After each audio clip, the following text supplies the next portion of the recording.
Coucou, je vous avais montré la Fimo que j'avais acheté l'autre jour. C'était de la Fimo à effet cuir. D'ailleurs, il ne me reste plus beaucoup. Vous voyez, il me reste un petit paquet comme ça. Donc, vous voyez, là, il y a marqué laser, ça veut dire cuir, effet cuir. Franchement, elle est top comme Fimo, ça. J'ai fait le petit gabarit, le petit porte-monnaie, parce que j'ai acheté le gabarit en fait. Voilà, j'avais acheté le gabarit pour faire le petit porte-monnaie qui va avec. Dans le kit là, il y avait le fil à broder, il y avait le petit fermoir et bon, il n'y avait pas la Fimo, il n'y avait pas le matériel, mais il y a le gabarit comme ça. Et moi, je l'ai acheté principalement pour avoir le gabarit forcément, mais pas forcément pour le faire avec de la Fimo. Donc là, je vais vous montrer le rendu avec la Fimo. Donc déjà, j'ai fait cuire un petit bout de Fimo parce que j'étais intriguée par cette nouvelle matière. Et vous pouvez voir que la matière, là, elle est cuite. En fait, j'ai fait une toute petite épaisseur. Elle est cuite, ça se travaille super bien, ça se modèle, enfin, je sais pas comment on dit, ça se place comme on veut, ça se coud, ça se coupe aussi. Regardez, on peut couper au ciseau, c'est facile à couper au ciseau. Voilà, alors donc on peut étaler une couche de pâte et après faire son gabarit dessus et le couper au ciseau. Ou alors moi là, ce que j'avais fait, c'est je l'ai coupé avant de le faire cuire. Alors avec l'expérience que je viens d'avoir, c'est mieux à mon avis de faire cuire un morceau de pâte et après seulement tracer le gabarit sur la pâte cuite. Voilà, et le découper au ciseau. Alors tout simplement parce que quand il cuit, il rétrécit un petit peu et il se déforme un petit peu. Donc c'est moins facile. Vous voyez, pour de la Fimo, c'est souple. Enfin, je veux dire, c'est malléable, c'est top. Hein. Hop. Vous voyez, on peut le défaire entièrement même. Et après, j'ai fait les petits trous et tout pour pouvoir placer, pour pouvoir faire de la broderie. Là, j'en ai pas mis derrière. Je trouvais que c'était pas très utile de mettre derrière. Et j'ai fait celui-là. Hop, non. La boule, tac, tac. Voilà, et on ressort par là. Bon, c'est un petit projet sympa à faire. Et je me suis dit, je vais essayer avec d'autres matières. Alors, avec du papier, nickel. Franchement, vous prenez votre gabarit. Bon, là, c'est collé. Mais vous tracez votre gabarit que vous avez dans le kit là. Alors le kit, il est vraiment pas cher, il est à 3,99 ou quelque chose comme ça. Il y a un autre modèle aussi, je me tâte si je vais pas me le prendre aussi pour faire d'autres petits porte-monnaie comme ça. Ou alors il faudrait que je cherche, sûrement je dois le trouver dans Pinterest ou quoi que ce soit. Je pense que peut-être qu'on peut le trouver, mais bon. C'est quand même pratique de l'avoir en plastique comme ça, c'est plus malléable, c'est plus facile. Donc j'ai tracé sur mon papier, j'ai collé les 3 morceaux là, j'ai mis un petit scratch qu'on trouve chez Action et une petite pochette facile. J'en ai fait une deuxième, voilà, mes fameux essais, vous savez que je fais avant, donc c'est parfait. Et récemment là, chez Action, bien entendu, ils ont fait des sets de table. Comme vous pouvez le voir ici, j'ai acheté un blanc, un gris, un noir, un camel. Dommage, non, en dessous c'est ma planche, c'est rose, mais c'est ma planche. Donc j'en ai fait un en simili-cuir. Voilà, c'est des sets de table.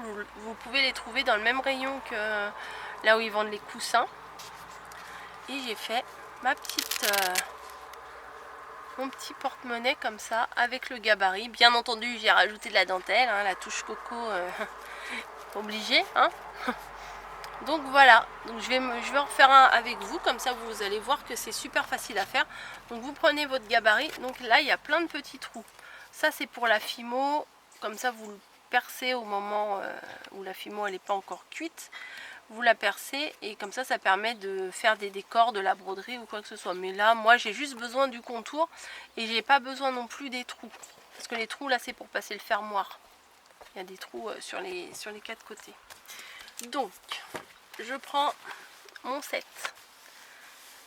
Je prends mon gabarit. Ah oui, mais là, vous n'allez rien voir. Mon 7 beige sur... on va en prendre un autre. On va en faire un noir. Parce que mon... Voilà, ouais, vous voyez mieux là. Alors, ce qu'on fait, c'est qu'on va tracer tout le tour, en essayant de perdre le moins possible de matière. Donc, hop, je trace. Ça, franchement, c'est facile. Et avec la matière, la simili-cuir, franchement, c'est sympa. Et le set de table, il est à 99 centimes chez Action, là. Donc, franchement, c'est bien. Alors, vous pouvez en faire un, on va dire. Je sais pas si on peut en faire un deuxième là. Ah non. Bon, après, il faut peut-être essayer de réfléchir comment le mettre. Donc, je pense qu'on doit pouvoir en faire 3 dans le set de table. Après, il faut bien le placer, mais là, je pense pas que je pense pas le mettre autrement que ça pour gagner de la place. Hein. Peut-être comme ça. Ouais, 3, je pense 3, ça passe. Après, bah, tout simplement, au ciseau, je découpe tout le tour.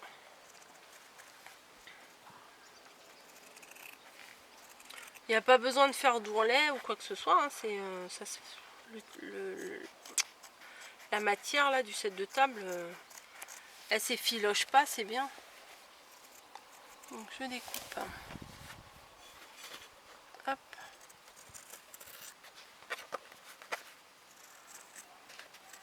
Je suis contente d'avoir le gabarit du coup parce que je peux faire plein de trucs avec.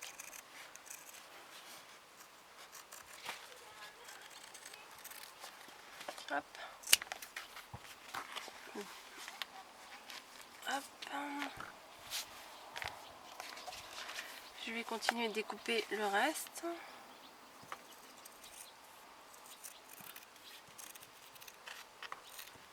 Après, si vous êtes, on va dire, doué en dessin ou en calcul ou quoi que ce soit, vous pouvez en faire des plus petits ou des plus grands. Mais bon, moi, là, je fais avec ce gabarit-là. Puis la taille, elle est bien. Ça fait des petites porte-monnaies sympas. Moi, j'aime bien. Hop. Voilà. Donc, on obtient ça, forcément. C'est la même chose que ce qu'on a tracé. Hein. Après, le côté le plus pointu, ce côté-là, c'est le côté du rabat. Donc on va s'occuper.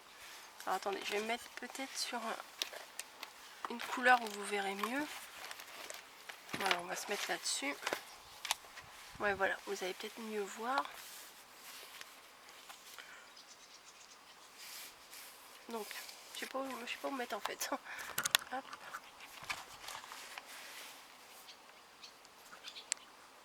Voilà. Donc là, c'est le côté pointu.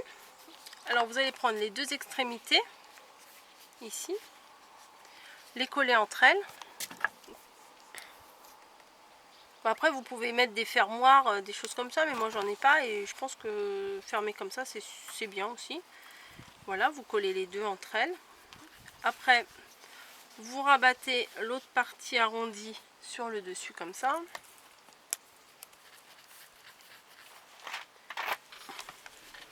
Hop. Vous voyez, ça colle quand même bien. Alors vous pouvez en mettre sur les côtés. Ouais, on va mettre sur les côtés. J'en avais pas mis sur l'autre, mais je pense que c'est pas mal aussi sur les côtés. Et j'en ai plein les mains. Comme ça, les petites pièces, elles vont pas déborder, elles vont pas s'évader, je veux dire. Donc on en est là. Et bah moi je vais mettre de la dentelle, bien entendu. Hein. Donc je vais mettre de la colle sur tout le côté, toute la bordure du rabat. Voilà. Et je mets la dentelle tout en suivant.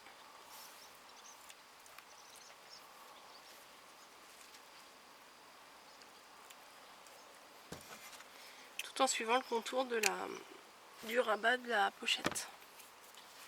Donc on obtient ça. Et pour fermer, parce que sinon ça va pas fermer. Mais vous pouvez faire des autres fermetures, hein. Par exemple, vous pouvez faire 2 petits trous ici et 2 petits trous là, et que ça referme avec un petit cordon, ça peut être sympa aussi. Mais là, moi je trouve qu'avec les scratchs, c'est pas mal du tout. Donc je rajoute une petite goutte de colle sur mon scratch, ici. Alors là, non, c'est la même matière. Là, il me faut une matière douce. Je colle le scratch par-dessus. Enfin, je le mets pile dessus. Je mets de la colle. Je referme. Et ça va se placer directement à l'endroit où ça va se placer, où ça doit se placer. Peut-être je vais couper un petit bout là parce qu'il y en a trop.